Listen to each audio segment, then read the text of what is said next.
পেশাগত আচরণকে নিয়ন্ত্রণের জন্য। আইনজীবীদের পেশাগত আচরণকে নিয়ন্ত্রণ করার জন্য প্রথম আইন প্রণীত হয় 1879 সালে। তখন এই আইনটার নাম কি ছিল? দি লিগাল প্র্যাকটিশনার্স অ্যাক্ট 1879, এবং ওইটা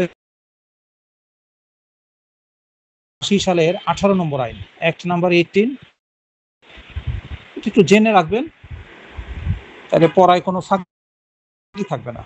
এই প্রশ্নটা আসুক বা না আসুক, আমাদের জানা থাকলো যে ভারত উপমহাদেশে আইনজীবীদের পেশাগত আচরণকে নিয়ন্ত্রণ করার জন্য প্রথম যে আইনটা করা হয়েছিল সেটা হচ্ছে 1879 সালের আইন।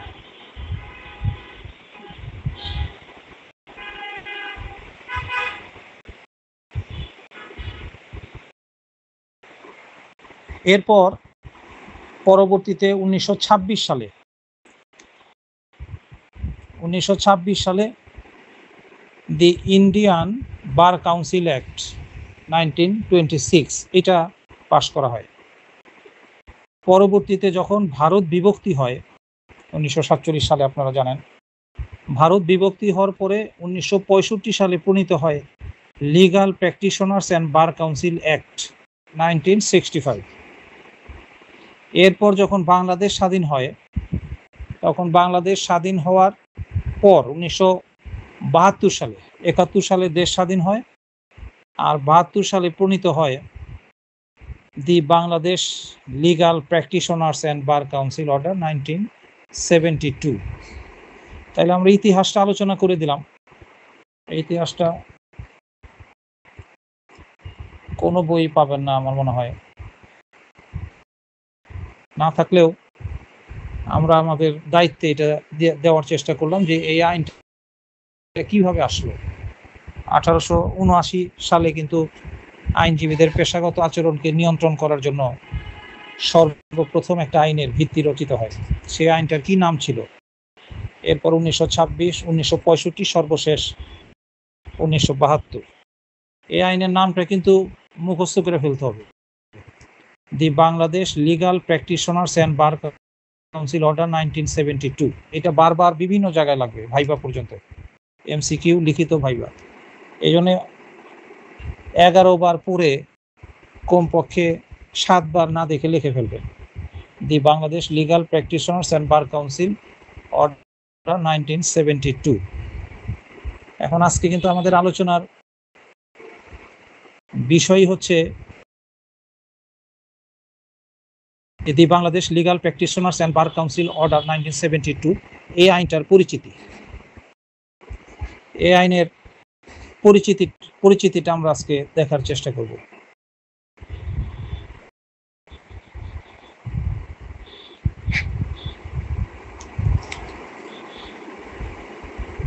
পরিচিতির কিছু অংশ কিন্তু আমরা দুপুরের আগে কিছুটা সময় পেয়েছিলাম।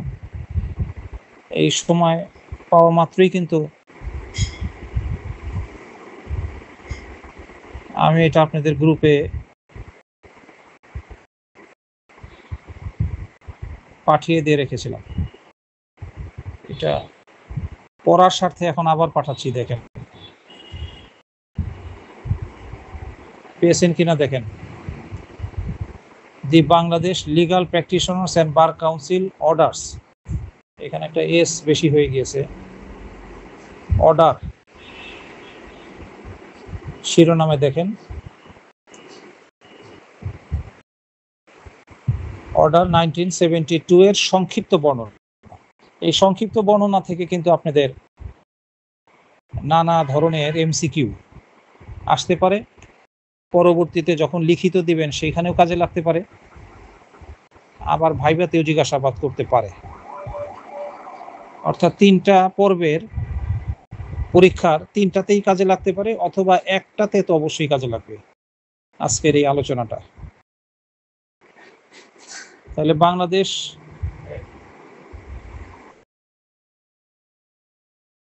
কি? আইনের নাম হচ্ছে the Bangladesh legal practitioners and bar council order 1972। আমি কিন্তু বেশ কয়েকবার বলে ফেলছি এটা যাতে আপনাদের শুনানির মাধ্যমে মুখস্থ হয়ে যায়। এরপর আপনারা বাসায় দেখে দেখে এটা মুখস্থ করে ফেলবেন।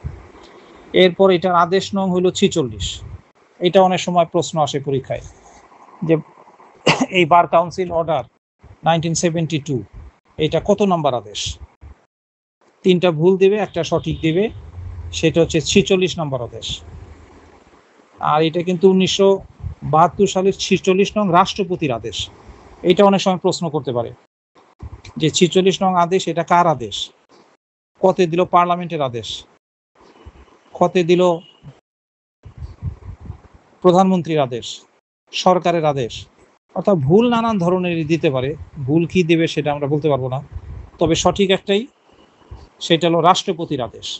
ইংরেজিতে হলো প্রেসিডেন্টস অর্ডার। রাষ্ট্রপতির আদেশ 46, অর্থাৎ রাষ্ট্রপতি বাংলাদেশের তৎকালীন মহামান্য রাষ্ট্রপতি স্বাধীনতার ঘোষণাপত্র, এই স্বাধীনতার ঘোষণাপত্রে রাষ্ট্রপতিকে এই দেশের জন্য অনেক ধরনের আদেশ প্রণয়ন করার ক্ষমতা দিয়েছিল স্বাধীনতার ঘোষণাপত্রে। এই স্বাধীনতার ঘোষণাপত্রে রাষ্ট্রপতি আদেশ প্রণয়নের ক্ষমতা পেয়ে সেই ক্ষমতা বলে 1972 সালের 46 নম্বর রাষ্ট্রপতির আদেশ দ্বারা, অর্থাৎ এই সংখ্যাটা থেকে বোঝা যাচ্ছে যে এর আগেও রাষ্ট্রপতি 1972 সালে 45টা আদেশ জারি করেছে। এটা হলো 46তম আদেশ। আবার 46-এর পরেও অনেকগুলি আদেশ রাষ্ট্রপতি জারি করেছে স্বাধীনতার ঘোষণাপত্রে ক্ষমতা পেয়ে। তারও একটা ইতিহাস আছে, এত ইতিহাস এখন জানার প্রয়োজন নাই, শুধু এটা মুখস্থ 46 নম্বর আদেশ, এবং সেই আদেশটা কিন্তু রাষ্ট্রপতির আদেশ। এরপরের পয়েন্টে আছে এই আইনটা প্রণয়ন। এই যে প্রণয়নের কতগুলি প্রতিশব্দ আছে, আরো প্রতিশব্দ আছে, এগুলি মুখস্থ করে ফেলতে হবে। প্রণয়নের আর একটা নাম হচ্ছে প্রবর্তন। প্রণীত, পাশ, প্রকাশিত হয়, বিধিবদ্ধ হয়, কোডিফাইড হয়। এই বিধিবদ্ধ, কোডিফাইড এইগুলো একই কথা, কিন্তু একটা কথা হয়, আইন কিন্তু কখনো তৈরি হয় না। তৈরি হয় পোশাক, জামা কাপড়, এগুলো তৈরি হয়। আর সৃষ্টি, কাজে সৃষ্টি, তৈরি, প্রণয়ন,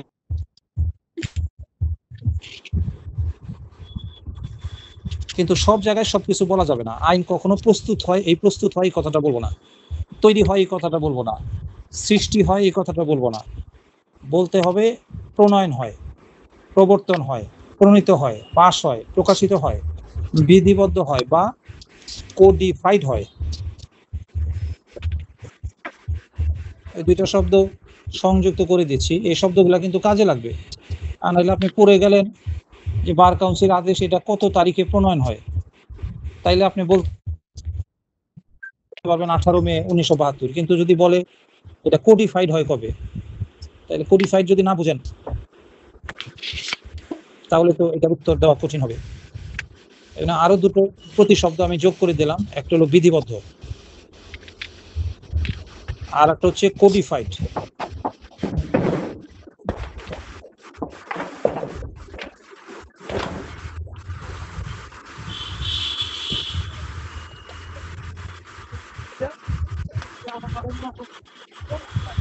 কোডিফাইড 18 মে 1972, এটাও কিন্তু প্রায় পরীক্ষায় প্রশ্ন আসে যে বার কাউন্সিল আদেশ 1972,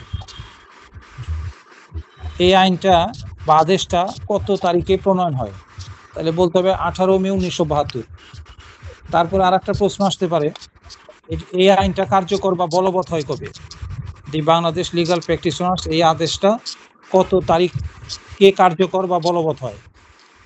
এখানে আমরা যদি এই আইনের 1 অনুচ্ছেদ দেখি তাহলে দেখব তাৎক্ষণিক, কিন্তু গভীরে গেলে দেখব যে এই আইনটা 26 মার্চ 1971 তারিখ হতে কার্যকর হয়। এখানে আপনাদের একটু খটকা লাগতে পারে।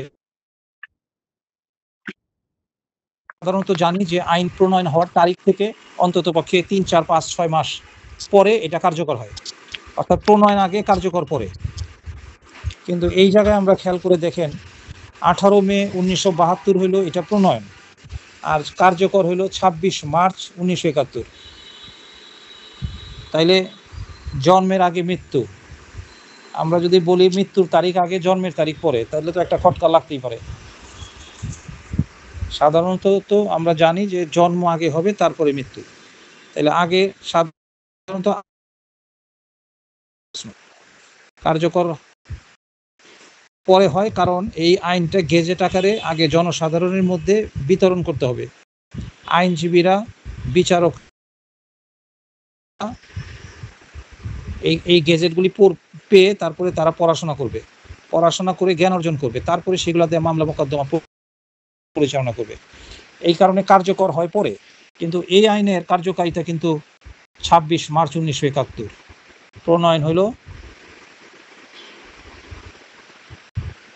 72। এইটা কিভাবে সম্ভব হইল?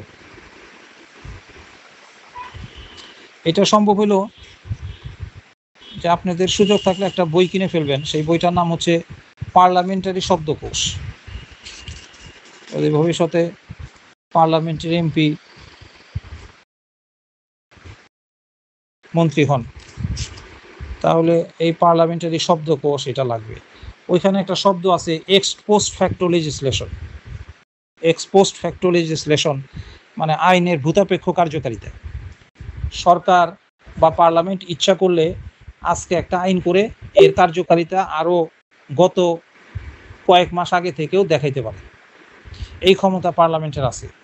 পার্লামেন্টের এই ক্ষমতাটাকেই বলা হচ্ছে এক্স পোস্ট ফ্যাক্টো লেজিসলেশন বা আইনের ভূতাপেক্ষ কার্যকারিতা।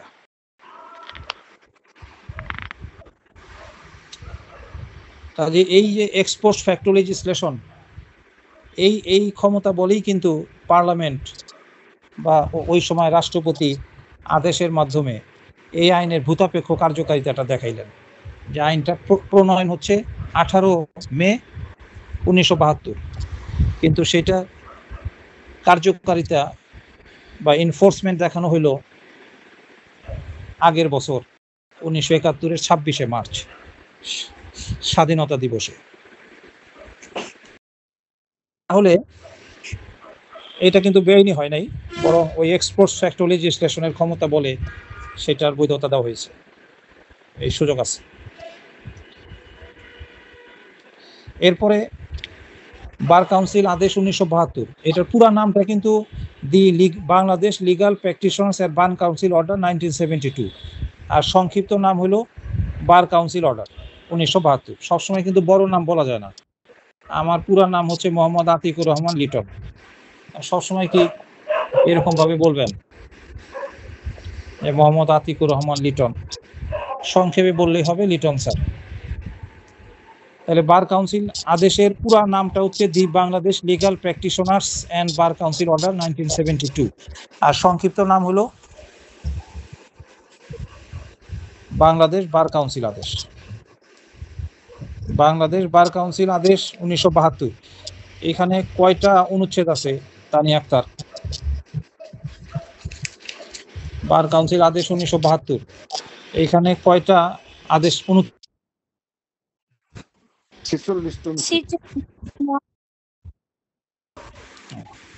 46টা। এখানে কিছু প্রশ্ন আপনাদের কমন করবে আর কিছু প্রশ্ন নতুন আনা হয়েছে। 46টা অনুচ্ছেদ।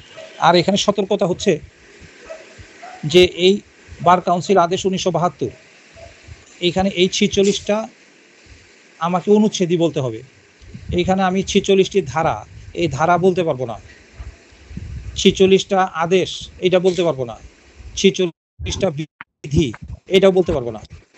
আমাকে শুধুমাত্র বলতে হবে অনুচ্ছেদ, কারণ ধারা, অনুচ্ছেদ, আদেশ, বিধি এইগুলির মধ্যে রাত দিন তফাৎ আছে, পার্থক্য আছে।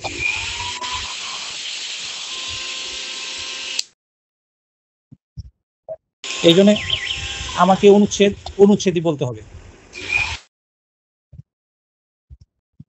কাজে বার কাউন্সিল এখানে কিন্তু কোনো ধারা নাই। এটা অনেক সময় প্রশ্ন হইতে পারে, বার কাউন্সিল আদেশ 1972-এ কি আছে? কতে দিল ধারা, কতে দিল বিধি, গতে দিল আদেশ, আর ঘতে দিল অনুচ্ছেদ। তাহলে বার কাউন্সিল আদেশ 1972-এ কি আছে? অনুচ্ছেদ আছে। আবার প্রশ্ন করতে পারে কয়টা অনুচ্ছেদ আছে, ভুল 3টা দিবে, সঠিক একটা, সেটা হলো 46টি অনুচ্ছেদ। এরপরে আর একটা প্রশ্ন দেখানো আছে যে এই অনুচ্ছেদগুলি প্রণয়ন বা সংশোধন করতে পারে কে? জাতীয় সংসদ। জাতীয় সংসদ মানে বাংলাদেশের পার্লামেন্ট। পৃথিবীর প্রত্যেকটা গণতান্ত্রিক রাষ্ট্রে একটা করে পার্লামেন্ট আছে। এক এক দেশের পার্লামেন্টের এক এক নাম। পার্লামেন্টের বাংলা হলো আইনসভা। আইনসভা যে সরকারের যে বিভাগটা দেশের জন্য প্রয়োজনীয় আইন প্রণয়ন, বাতিল, সংশোধন, পরিবর্তন করে, সেই সভাটার নামই হচ্ছে আইন বিভাগ, পার্লামেন্ট। কাজে এই পার্লামেন্ট বা জাতীয় সংসদ তারা হচ্ছে এই বার কাউন্সিল আদেশ 1972-এর যে 46টা অনুচ্ছেদ, এই 46টা অনুচ্ছেদের কোনো একটা অনুচ্ছেদ প্রণয়ন বা 46টার পরে যদি এখন আরো প্রণয়ন করার দরকার হয়, যে 47তম 48তম আরো 2টা অনুচ্ছেদ প্রণয়ন করবে, তাইলে কে করতে পারবে? রাষ্ট্রপতি পারবে? প্রধানমন্ত্রী পারবে? হাইকোর্ট পারবে? সুপ্রিম কোর্ট পারবে? এরা কেউ পারবে না। কাজে এদের না একমাত্র জাতীয় সংসদ বা পার্লামেন্ট, এই নামটা যদি থাকে তাহলে সেই জায়গায় বৃত্ত ভরাট করতে হবে।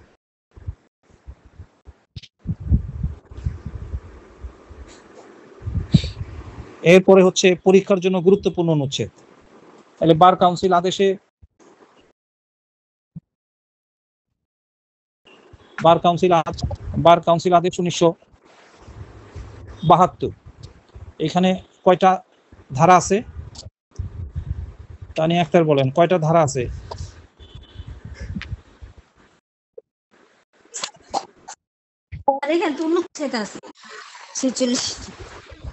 অনুচ্ছেদ, হ্যাঁ, কখনোই ধারা আছে এইটা বলা যাবে না।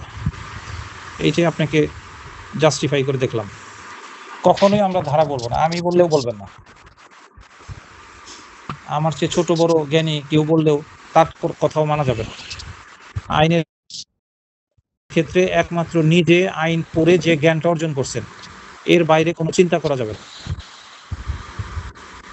কারণ মানুষ মাত্রই ভুল করতে পারে। সর্বোচ্চ জ্ঞানী, মহাজ্ঞানী একজন। জাতীয় বিশ্ববিদ্যালয়ের স্লোগানটা কি? অনেকে তো জাতীয় বিশ্ববিদ্যালয়ে পড়াশোনা করেছেন, জাতীয় স্লোগানটা কি, নীতি কথাটা কি? সকল জ্ঞানীর উপরে আছে একজন মহাজ্ঞানী, আল্লাহকে বোঝানো। জ্ঞানীর উপরে আছেন একজন মহাজ্ঞানী। তাহলে আমরা কিন্তু কেউই মহাজ্ঞানী না, মহাজ্ঞানী একমাত্র সৃষ্টিকর্তা মহা আল্লাহ তাআলা। এটা জাতীয় বিশ্ববিদ্যালয় মেনে নিয়েছে।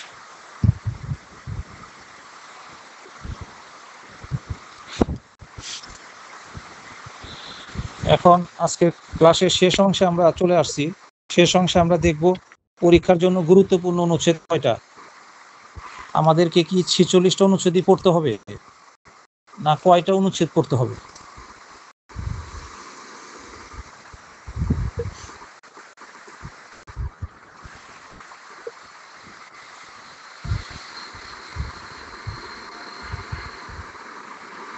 এই পরিসংখ্যান কি কারো কাছে আছে যে আমাদেরকে 46টা অনুচ্ছেদের মধ্যে কয়টা অনুচ্ছেদ পরীক্ষার জন্য পড়তে হবে? এমসিকিউ, রিটেন এবং ভাইভা এই পর্যন্ত কভার করা যাবে। এখন 46কে 2 দিয়ে ভাগ করলে কত হয়? 23। এই 23টা অনুচ্ছেদ হলো পরীক্ষার জন্য ইম্পর্টেন্ট। মুখস্থ করে ফেলেন। পরীক্ষার জন্য গুরুত্বপূর্ণ অনুচ্ছেদ কয়টা? 23টি। এখন সামনে প্রশ্ন আসলো কি? এখন সামনে প্রশ্ন আসবে এই 23টা অনুচ্ছেদ কি কি, কোন 23টা অনুচ্ছেদ আমাদেরকে পড়তে হবে?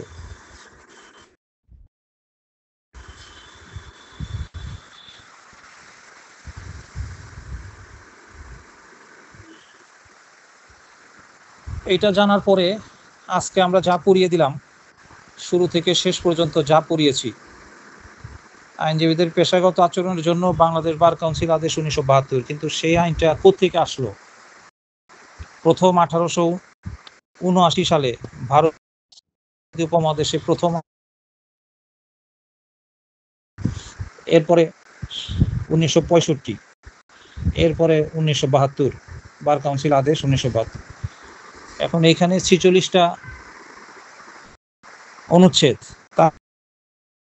তার মধ্যে 23টা আমরা বলেছি ইম্পর্টেন্ট পরীক্ষার জন্য। এই 23টা অনুচ্ছেদ এখন দিচ্ছি।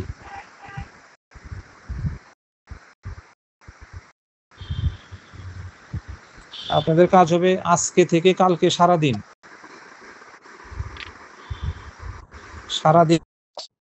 যখনই সময় পাবেন, এখন এই বয়সে রুটিন ওয়াইজ সময় পাবেন না, কখন ব্যস্ত হয়ে যাবেন সেটা বলা যাবে না। আপনি ধরে রাখছেন কালকে সকাল 10টায় আপনি পড়াশোনার টেবিলে বসবেন, কিন্তু 10টার সময় দেখা গেল আপনার ছোট ছেলে বা মেয়ে খেলতে গিয়ে হাত কেটে ফেলছে, এখন ওরে নিয়ে যাইতে হবে হাসপাতালে কিংবা ডাক্তারখানায়। এখন এই অনিবার্য অনেক ধরনের বিষয় এসে এই লাইফে যুক্ত হবে, কারণ এখানে একজনও ফ্রি না, প্রত্যেকেরই পেশা, সংসার, ধর্ম, কর্ম নানান কিছু আছে। এই জন্য আমার রুটিনটা হচ্ছে যখনই সময় পাবেন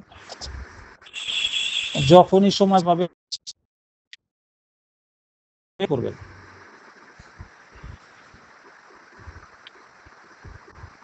আর এই সময়টা কালকে, আগামীকাল, আজকেও রাতে অনেক পড়ার সময় আছে। যারা নিজেদের ভালো চান এবং এক চান্সে অ্যাডভোকেট হইতে চান, তাদের আজকে রাতে কমপক্ষে 3 ঘন্টা পড়া যাবে ইচ্ছা করলে। আর ইচ্ছা না থাকে তাহলে 3 ঘন্টা না হোক, যদি 1 ঘন্টাও সিরিয়াসলি পড়েন, তাহলে গতকালের পড়া আর আজকের পড়া, আপনি যত নিজেকে খারাপ মেধার অধিকারী মনে করেন, তারপরও আপনি এই 1 ঘন্টা পড়াশোনা করলে কালকে এবং আজকের পড়া পুরাটাই আপনি ক্লিয়ার করতে পারবেন। এখন এই 23টা অনুচ্ছেদ পাঠাচ্ছি, এই 23টা অনুচ্ছেদ একদম হাতে গুনে গুনে কালকে পর্যন্ত 23টা অনুচ্ছেদ কি কি, চোখ বন্ধ করে যাতে আপনি বলতে পারেন। আর আগামী ক্লাসে আমরা ক্লাস করব, আগামীকাল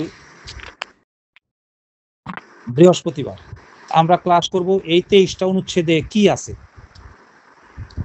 কোন অনুচ্ছেদে কি বলা আছে।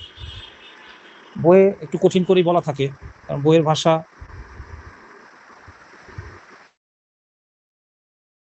আইনি ভাষাটা এই কারণে আমরা আগামীকাল ক্লাসে এই অনুচ্ছেদের বক্তব্যগুলি সহজভাবে বলে দিব বা শিখিয়ে দিব, এইগুলি দিয়ে আপনারা চলতে পারবেন আর। তাহলে এখন আপনাদের দাবিটা হচ্ছে যে এই 23টা অনুচ্ছেদ কি।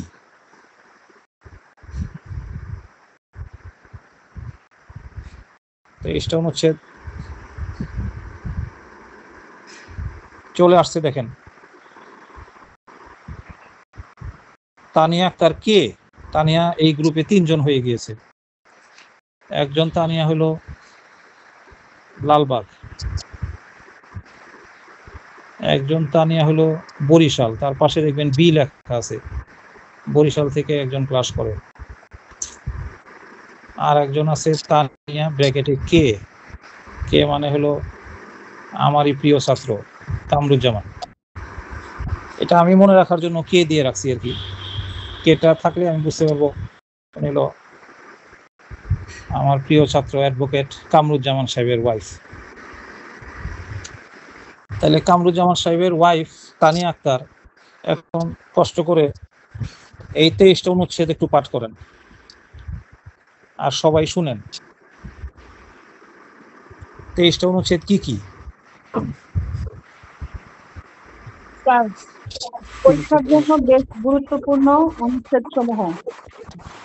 অনুচ্ছেদ 1, 2, 3, 4, 5, 6, 6ক, 7, 8, 9, 10, 11, 1, 11খ, 21, 23, 24, 27, 1, 27 ক, 27 3, 32 1, 33 1, 36, 39, 40 এবং 41 এবং 41।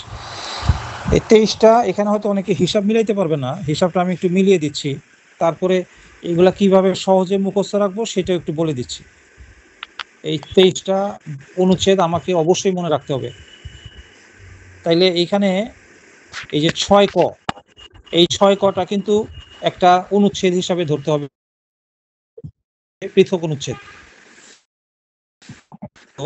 তাইলে এটা উপনুচ্ছেদ হইতো, এটাকে তাইলে 6 ধরতে হতো। কিন্তু 2012 সালে বার কাউন্সিলের এই অনুচ্ছেদ সংযুক্ত করে এই 6ক নামে নতুন একটা অনুচ্ছেদ সংযুক্ত করা হয়। এই অনুচ্ছেদটা আগে ছিল না, বা এই কথাটা আগে ছিল না। এখানে কি বলা হয়েছে? সেখানে বলা হয়েছে যে জেলা জজের পদমর্যাদা সম্পন্ন একজন ব্যক্তি বার কাউন্সিলের সচিব হবে। তাহলে কে বার কাউন্সিলের সচিব হবে? আগে কিন্তু সচিব, আমিও যখন পরীক্ষা দিয়ে অ্যাডভোকেট হয়েছি 2003 দিয়ে 2004-এ প্র্যাকটিসে চলে গেলাম। আমাদের বার কাউন্সিলের সচিব ছিল একজন বেতনভুক্ত কর্মচারী, কিন্তু এখন কিন্তু একজন জজ পর্যায়ের একজন ব্যক্তি, তাকে বার কাউন্সিল নিয়োগ দেয় সচিব হিসাবে। এই জন্য এই কথাটাই যে আপনার একজন জেলা জজ পদমর্যাদা সম্পন্ন ব্যক্তিকে বার কাউন্সিলের সচিব বানানো হবে বা করা হবে, এই কথাটা আগে ছিল না। এই কথাটা বা এই বিধানটা আনার জন্যই 6ক নামে নতুন একটা অনুচ্ছেদ সংযুক্ত করা হয়েছে। এরকম আর একটা পাবেন 11খ। এই 11খটাও কিন্তু আগে ছিল না, 11খটা আগে ছিল না। তাহলে এখানে আমরা 23টার মধ্যে মূল অনুচ্ছেদ দেখতেছি 21টা, আর 2টা হলো সংযুক্ত অনুচ্ছেদ। সংযোজন করা হয়েছে 6ক আর 11খ। 11খতে কি আছে? আমাদের যে পরীক্ষা দিতে হয়, আমাদেরকে সনদ দেয় যে এনরোলমেন্ট কমিটি, অ্যাডভোকেট তালিকাভুক্তি কমিটি। এই কমিটির আগে সদস্য যারা ছিল তারা বার কাউন্সিলের নির্বাচিত সদস্যদের মধ্য থেকে হইতো, কিন্তু পরবর্তীতে এই 11খ এই অনুচ্ছেদকে সংযুক্ত করে বিধান করা হয় যে আজকে থেকে বার কাউন্সিলের এনরোলমেন্ট কমিটি, মানে পরীক্ষা নিয়ন্ত্রণ কমিটি, আইনজীবী অন্তর্ভুক্ত কমিটি, এইখানে আর বার কাউন্সিলের সদস্যরা এককভাবে থাকবে না।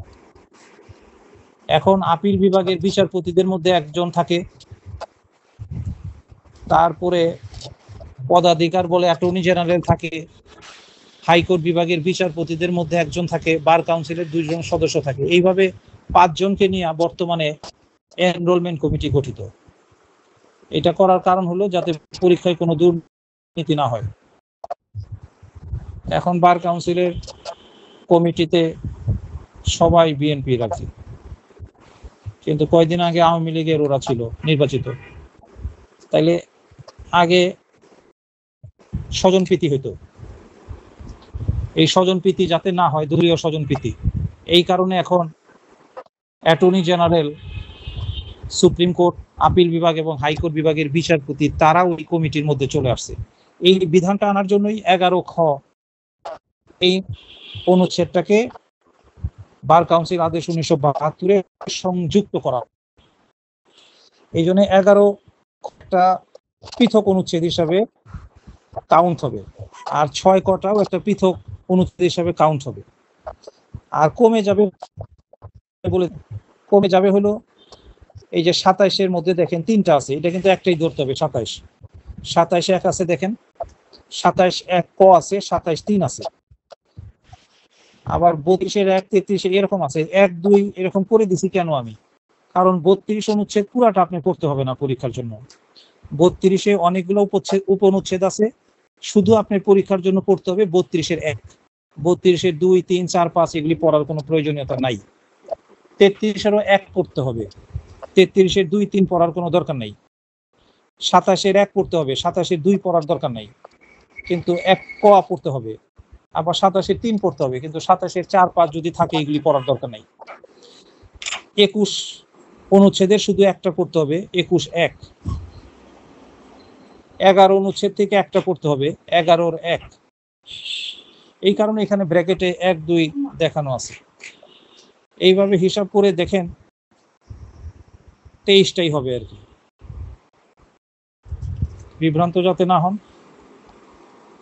হিসাবটা যাতে আপনি মিলিয়ে পড়তে পারেন, এই কারণে এতক্ষণ আমি এই ব্যাখ্যাটা দিলাম। এখন আসেন সর্বশেষ 2 মিনিট থেকে আপনাদের কৌশলটা একটু বলে দিই। মুখস্থ করার কৌশল হবে, এইখানে দেখেন 1 থেকে 1 টানা 11 খ পর্যন্ত আছে, 1 টানা 11 খ পর্যন্ত হাতে গুনেন। তাহলে মুখস্থ করার সময় এলোমেলো মুখস্থ না করে মুখস্থ করবেন 1 থেকে 11 খ পর্যন্ত। কয়টা হয় বলেন তানি আক্তার? 1 থেকে 11 খ পর্যন্ত কয়টা হয়? 11 পর্যন্ত হবে 11টা, আর 11 খ আর 6 ক যোগ করলে আরো 2টা যোগ হবে, 13টা হয় কিনা?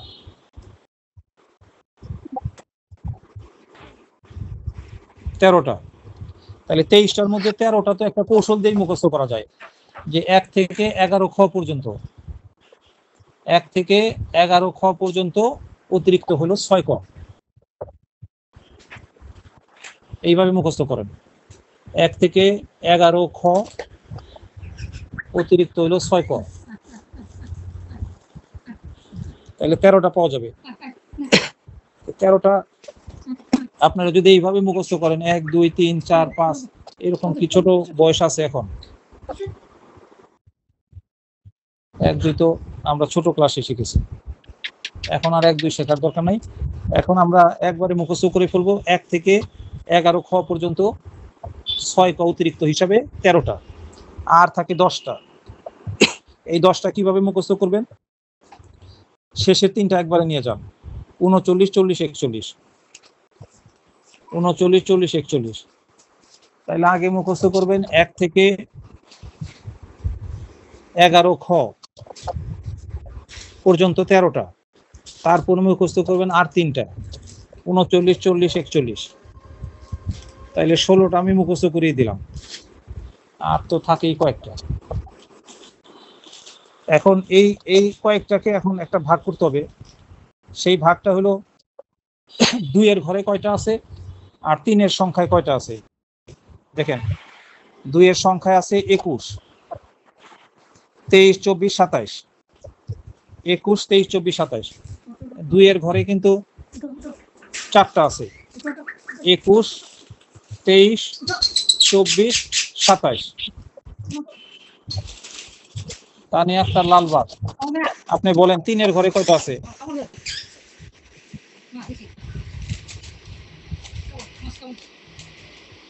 3 এর ঘরে কয়টা আছে?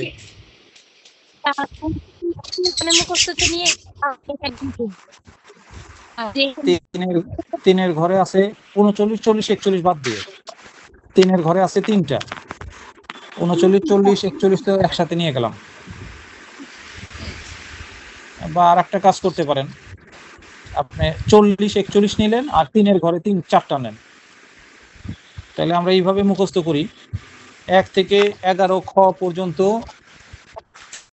6 ক অতিরিক্ত সহ 13টা, 40 41 2টা, তাহলে 13 আর 2 ঘরে 4টা, 21 23 24 27, আর 3 এর ঘরে হলো 4টা, 32 33 36 39। আমি যেভাবে কৌশল শিখাইলাম এইভাবে একজন একটু বুঝিয়ে বলো।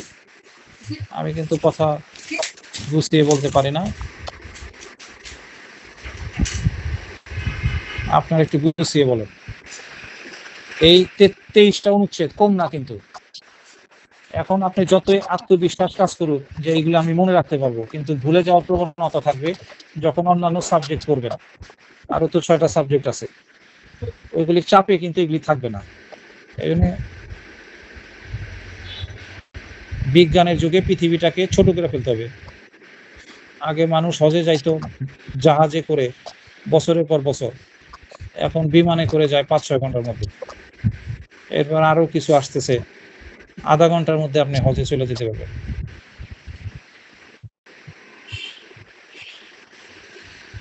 এখন আসেন কৌশলটা দিয়ে একজন বলেন, বলার মাত্রই আমি ক্লাসটা শেষ করে দিই। স্যার আমি বলবো। হ্যাঁ বলেন শামীম সাহেব। স্যার আমাদের হচ্ছে এখানে টোটাল 23টা অনুচ্ছেদ স্যার, এর ভিতরে 1 থেকে 11 পর্যন্ত আছে আমাদের, আর একটা হচ্ছে 6 টোটাল 13টা। 13টা, জি। তারপরে তারপরে আমাদের লাস্ট শেষের দুইটা, যদি আমি শেষ থেকে 3টা ধরি তাহলে আমার 39, 40, 41 3টা, 13 আর 3 16টা। এরপরে 39টা এই মুহূর্তে, 39টা এই মুহূর্তে বাদ দেন। 41 তিনটা দিয়ে 40 আর একটু তাহলে আমার কথা হয়ে যায় স্যার। আর আমার 2 এর ঘরে 40 আছে 41 দেন। 4টা। আচ্ছা স্যার, তাইলে আমার এখানে জি। 2টা, লাস্ট 2টা, তাইলে হচ্ছে আমার 15টা। আর আমার 2 এর ঘরে থাকে স্যার 4টা, 25, 23, 24, 27 জি 4টা। আর আমার 3 এর জি ঘরে থাকে 4টা, 32, 33, 36, 39। আমার টোটাল 23টা অনুচ্ছেদ স্যার। জি, বাস এই তো সুন্দর হয়েছে।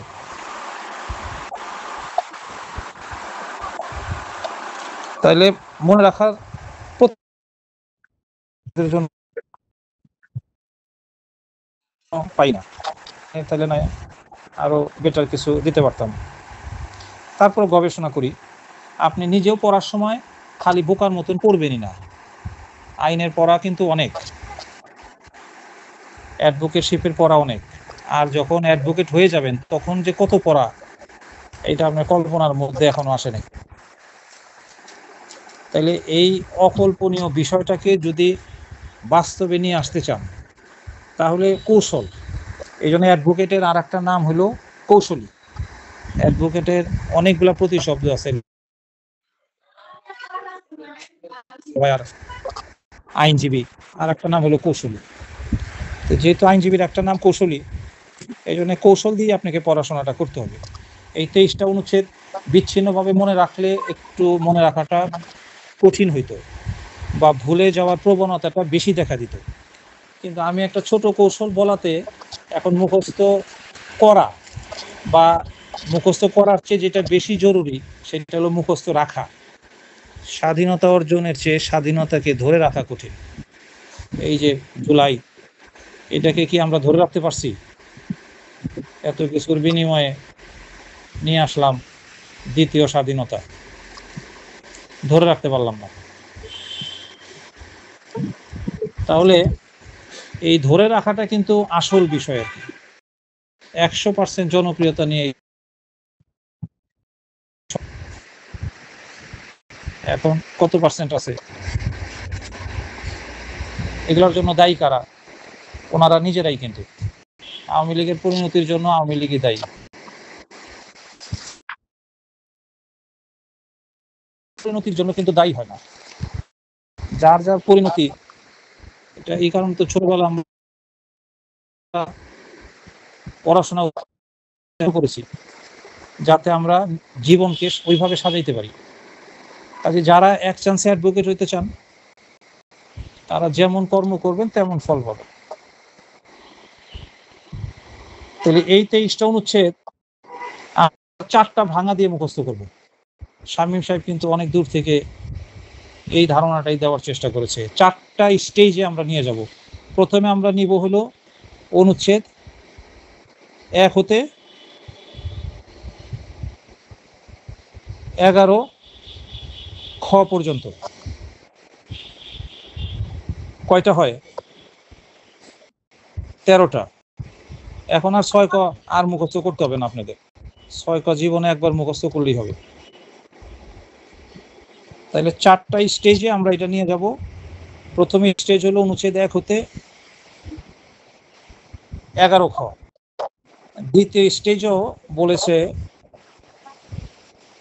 শামীম সাহেব, উনি বলেছে 39 41, 40 ও 41।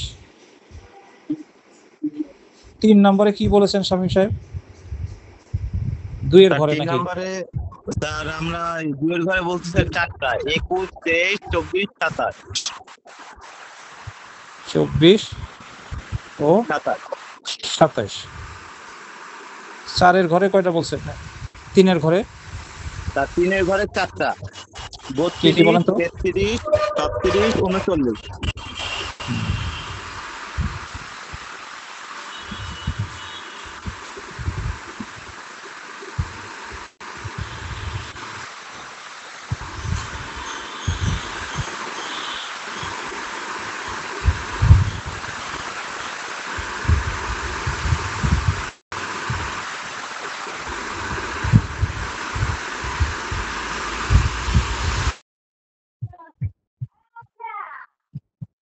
দেখেন যা বলেছেন সেটা আমি পাঠিয়ে দিয়েছি কিনা দেখেন।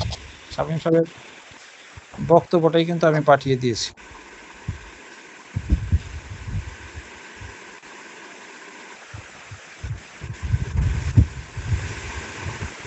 কাজে আগামীকাল ক্লাসের পড়া হলো আমাদের এই অনুচ্ছেদগুলো নিয়ে পড়াশোনা। পর্যায়ক্রমে আমরা 23টা অনুচ্ছেদ জানবো আর কি। এই 23টা অনুচ্ছেদে কি আছে এইটা জানলেই তো পাস হয়ে যায়, আর এটা না জানলে পাস হবে না, ফেল হবে। পাস ফেলের কারণটাও কিন্তু এখন জানা। বেহেশতে দোজখে যাওয়ার কারণ যেমন সবারই জানা মুসলমান হিসাবে, কি করলে বেহেশতে যাওয়া যায়, কি করলে দোজখে যাওয়া যাবে, এই প্রশ্ন কিন্তু একদম আউট করা প্রশ্ন। এই কাজগুলি করলে বেহেশত, এই কাজগুলি করলে দোজখ। বার কাউন্সিলে অ্যাডভোকেট হওয়ার বা না হওয়া এই প্রশ্ন কিন্তু আউট। পড়লে অ্যাডভোকেট হইতে পারবে, না পড়লে অ্যাডভোকেট এই ইহো জিন্দেগিতে হওয়া যাবে না। ছোট্ট একটা হিসাব, পড়লে পাস, না পড়লে ফেল। এই হিসাবটা জন্য পরিশ্রমী হইতে হবে। পরিশ্রম কিছুই না, আমরা যেভাবে ক্লাস শুরু করেছি ডেইলি পড়বেন, ডেইলি যতটুকু পড়িয়ে দিব সেইটা। প্রথম 2-1টা ক্লাস আমাদের একটু বেশি সময় লাগতেছে, কিন্তু পরে কিন্তু এগুলি টাইট শিডিউল হয়ে যাবে। কারণ এখন তো সূত্র আপনি পেয়ে যাচ্ছেন। এইভাবে যখন এখন অন্য একটা সাবজেক্টে যাব তখনও এত কথা বলতে হবে না। আমার চাহিদাটা আপনি বুঝতে পারবেন যে স্যার কোন আঙ্গিকে পড়ায়। আমরা প্রথমেই পড়ার নিয়ম হলো সিলেক্ট করব কোন আইন পড়বো, সেই আইন ইম্পর্টেন্ট কি, এবং পরবর্তীতে ওই অনুচ্ছেদগুলো আমরা পড়বো, ওই ধারাগুলো পড়বো। এরপরে কাজ যেটা করব সেটা হলো, ধরেন আমরা 40 অনুচ্ছেদ পড়তেছি। এই 40 অনুচ্ছেদটা পড়ার সাথে সাথে এই 40 অনুচ্ছেদটাকে কেন্দ্র করে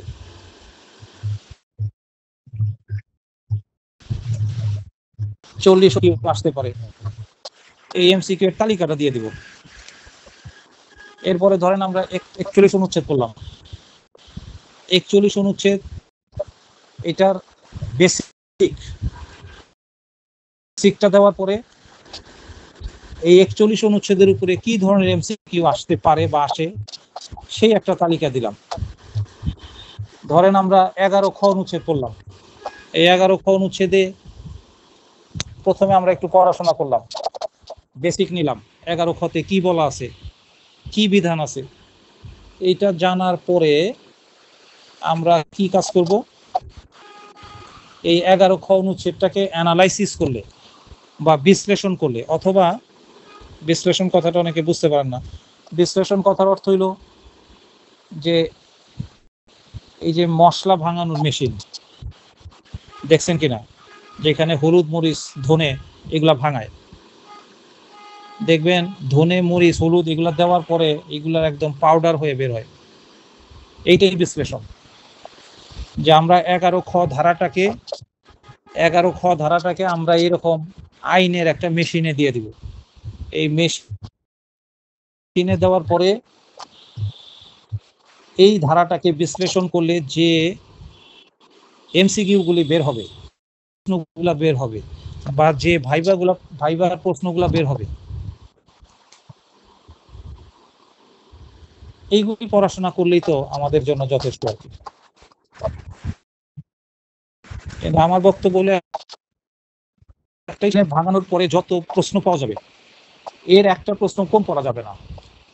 ধরে নেন 11 খ, এইটাকে আমরা আইনের মেশিনে দেওয়ার ফলে এখান থেকে আমাদের 10টা এমসিকিউ বের হইল। এখন আপনি যদি 9টা পড়েন আর একটা নাও পড়েন, দুর্ভাগ্য যদি মানুষের জীবনে আসে, তাহলে যেই একটা পড়েন নাই 11 খ থেকে, ওই একটাই চলে আসবে। ভাগ্য কিন্তু এরকম একটা বিষয়, লাক ফেভার আর ফেভার না করা।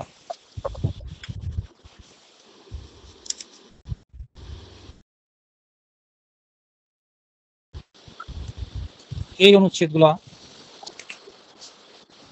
নিয়ে আপনাদেরকে পড়াশোনা করতে হবে। আর আমি কালকে ক্লাসে আসার আগ পর্যন্ত যদি একটু সময় পেয়ে যাই, যখনই পাই, আজকে রাতে, কালকে সকালে হোক, দুপুরে হোক, বিকালে হোক, সন্ধ্যায় হোক, নির্দিষ্ট সময় ক্লাসে আসার আগে আমি কিন্তু এক অনুচ্ছেদের বক্তব্য, সহজ ভাষ্য যেটা, মানে আমার নিজের ভাষ্য যেটা, বইয়ে যা খুশি থাকুক, যে ভাষ্যটা পড়লে আপনার পরীক্ষার প্রশ্ন কমন পড়বে, এই জন্য এটার নাম আমি দিব যে অনুচ্ছেদের সহজ ভাষ্য। এক অনুচ্ছেদটা সহজ করে লিখে দিব, 2 অনুচ্ছেদ, এইভাবে 3, 4, 5, 23টা অনুচ্ছেদই পর্যায়ক্রমে সহজ ভাষা দিয়ে, আমার নিজের ভাষা দিয়ে এটা গ্রুপে পাঠাই দিব। আর আপনারা দয়া করে ক্লাসে আসার আগ পর্যন্ত এগুলি পাওয়া মাত্র সারাদিন ভরা এগুলি একটু দেখে আসতে থাকবেন, তাহলে কিন্তু আমরা ক্লাসটা এগিয়ে যেতে পারবো। এখন তো ঈদের ছুটিতে আছি, এই জন্য একটু সময় বেশি দিতে পারলাম, কিন্তু 2-1 দিনের মধ্যেই তো আমার সকল প্রতিষ্ঠান খুলে যাবে। তখন কিন্তু নির্দিষ্ট 15 মিনিট, 20 মিনিট, সর্বোচ্চ আধা ঘন্টা, এর বেশি কোনো অবস্থাতেই দেওয়া সম্ভব হবে না। আবার একটা ছুটি পাইলে দেওয়া সম্ভব হবে। এই কারণে পড়াগুলা গ্রুপে দেওয়া থাকবে। আপনারা যারা এক চান্সে অ্যাডভোকেট হইতে চান, এই ইচ্ছাটা আছে, সেই ইচ্ছাটা বাস্তবায়ন করতে। আজ থেকে 10 বছর আগে, শেষ একটা কথা বলে আজকের ক্লাসটা শেষ করে দিই, আজ থেকে 10-12 বছর আগে পেপারে একটা আর্টিকেল পড়তেছিলাম, সেইখানে আর্টিকেলে বলা আছে বাংলাদেশের সকল মানুষ পাগল। একজন মনস্তাত্ত্বিকবিদ, মনোবিজ্ঞানী, উনি এরকম একটা আর্টিকেল লিখেছে।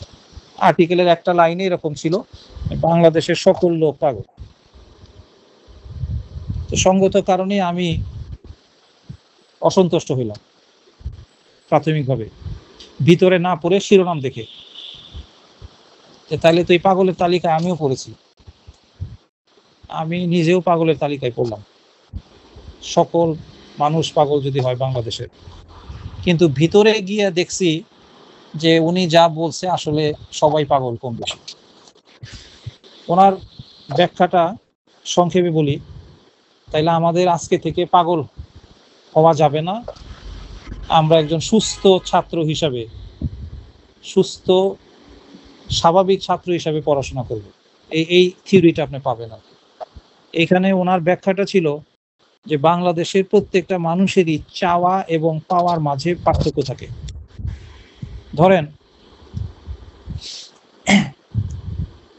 আপনি এলএলবি পরীক্ষায় ফার্স্ট স্ট্যান্ড করতে চাচ্ছেন, বা এলএলবি পরীক্ষায় খুব ভালো রেজাল্ট করতে চাচ্ছেন, কিন্তু বছরের 6-7 মাস কেটে গেছে, এখনো বই কিনেন নাই। এটা আপনাদের মধ্যেও আছে। দেখেন, আপনারা অ্যাডভোকেসি পরীক্ষা দিবেন, বিসিএস পরীক্ষার চেয়ে এখন অ্যাডভোকেসি পরীক্ষা কঠিন। বিসিএস পরীক্ষার চেয়ে অ্যাডভোকেসি পরীক্ষা এখন অনেক কঠিন। জুডিশিয়াল সার্ভিস কমিশনের পরীক্ষার চেয়ে, বিডিএস পরীক্ষার চেয়ে অ্যাডভোকেটশিপ পরীক্ষা নিঃসন্দেহে কঠিন। এবং বাংলাদেশে যত ধরনের পরীক্ষা হয় তার মধ্যে সবচেয়ে কঠিন পরীক্ষা হলো অ্যাডভোকেটশিপ পরীক্ষা। কেউ যুক্তি না মানলে আমার সাথে বসতে বলবেন, যুক্তি দিয়ে তাকে বুঝাই দেব যে অ্যাডভোকেটশিপ পরীক্ষাটা কেন বাংলাদেশের সবচেয়ে কঠিন পরীক্ষা। তাহলে অথচ এখনো দেখেন আমরা অনেকে বই কিনেননি, চিন্তা করতেছি অ্যাডভোকেট হব, কিন্তু এখন পর্যন্ত বই নাই আমার কাছে। বার কাউন্সিল আদেশের বইটা নাই, বার কাউন্সিল আদেশের সাথে বার কাউন্সিল রুলস 1972 এইটা নিতে হবে, এইটা নাই। Canons of professional conduct and etiquette, এই আচরণ বিধি লাগবে, এইটাও নাই। বই নাই, অথচ অ্যাডভোকেট হইতে চাচ্ছি। এটা কিসের লক্ষণ? পাগলের লক্ষণ কিনা বলেন? কারণ উনি হিসাবটা দেখিয়েছে আমাদের যা চাই এই চাওয়ার সাথে আর আমাদের পাওয়ার মধ্যে একটা ব্যবধান থাকে। একটা মেয়ে ঢাকা ইউনিভার্সিটিতে পড়ে, একটা মেয়ে দেখতে ভালো, একটা শিক্ষিত পরিবারের মেয়ে, আর পাড়ায় মোটরসাইকেল চালায় একটা চেন ঘুরানো ছেলে, অশিক্ষিত, নেশাখোর। এ পাগল হয়েছে এই মেয়েটারে বিয়ে করার জন্য। তাহলে এই ছেলেটার যে বৈশিষ্ট্য, এটা পাগলের বৈশিষ্ট্য কিনা বলেন? এইভাবে যদি হিসাব করেন, একটা লোকের ইউনিয়ন পরিষদের চেয়ারম্যান হওয়ার যোগ্যতা নাই, ইউনিয়ন পরিষদের মেম্বার হওয়ার যোগ্যতা নাই, অথচ সে এমপি হওয়ার স্বপ্ন দেখতেছে। ইদানিং দেখবেন কিছু। তাহলে হিরো আলম সে এমপি হওয়ার চিন্তা ভাবনা করতেছে, এটাও একটা পাগল। তাহলে এইভাবে যারে ধরবেন, যেই জায়গায় ধরবেন বাংলাদেশের, দেখবেন প্রত্যেকটা মানুষই পাগল। কিন্তু আমরা পাগল থাকবো না। আমরা যারা অ্যাডভোকেটশিপ পরীক্ষা দিয়ে এক চান্সে অ্যাডভোকেট হইতে চাই,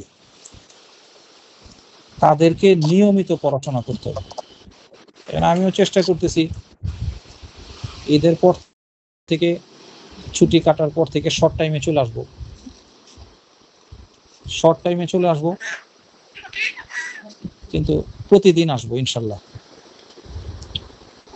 আর আপনারাও প্রতিদিন যতটুকু পড়িয়ে দিব এইটুকুই ব্যালেন্স করে চলবেন, এইটুকুই সারাদিন পড়বেন। আর আমার কাছে প্রতি সপ্তাহে একটা হিসাব দিবেন। প্রতি সপ্তাহে আমরা একটা পরীক্ষা নিব, অনলাইন এবং সরাসরি। যাদের সুযোগ আছে সরাসরি এসে পরীক্ষা দিবেন, আর যাদের অসুবিধা আছে, অনেকে অনেক দূর থেকে, তারা অনলাইনেই পরীক্ষা দিবেন। কিন্তু পরীক্ষাটা 7 দিনে 1 দিন হবে নিয়মিত। আমাদের অলরেডি 2টো ক্লাস চলে গিয়েছে। এইভাবে ক্লাসগুলি যাওয়ার পরে প্রতি শুক্রবার একটা করে পরীক্ষা হবে। সেই হিসাবে কালকে একটা ক্লাস নিব, বৃহস্পতিবার। এই 3 দিনে যা ক্লাস নিব, 3টা ক্লাসের উপরে শুক্রবার পরীক্ষা হবে। এইখানে কোনো রিট বা আপিল করার সুযোগ আপনাদের থাকবে না।